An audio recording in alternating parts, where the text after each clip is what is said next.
Yes, just like that. This will be more than enough to assassinate Varka. I'm going to assassinate Varka. I need ideas for assassinating the Grand Master. I went over this with Alice a long while ago. She stands with me and has even offered several ideas on how I might take him out. Of all her suggestions, this one seemed the most promising.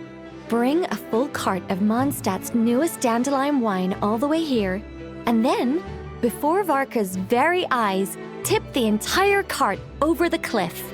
Perhaps the monumental, overwhelming grief will make him collapse, or go drown himself in whatever other wine he can find. That doesn't sound like it'll work. Wait, no! Don't even think about doing something so horrible. When writing a novel, the author, naturally, seeks to be as extravagant as possible, especially when writing detective novels. If the opening lacks a striking turn, how is the rest of the plot meant to unfold? Alas, this will be my final attempt at writing detective novels. Oh, I suppose they call them crime novels in Inazuma. In any case, they all tell of crime. There's hardly a meaningful distinction. I also discussed it with Barbie, but our novel writing sessions always evolve into crime planning sessions.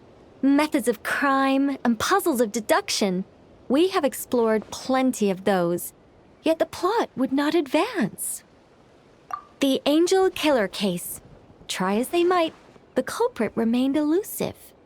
The desperate detective rushed into the crowd, then shouted the revered names of the 4 great rulers at the sky.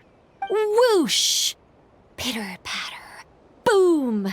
Detective and murderer reduced to ash. What kind of writing is that? Doesn't that leave no room for deduction at all? Of course there is. It was only through painstaking deduction that the detective finally discovered the names of the 4 great rulers, learning also that shouting them at the sky would inevitably reduce one to ash. My point exactly. Simply deducing who the culprit is has become dreadfully unoriginal. The subject of one's deductions must be something more creative.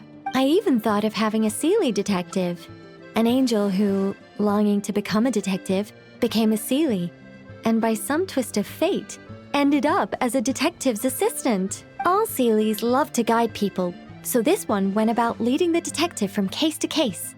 I found the idea rather interesting.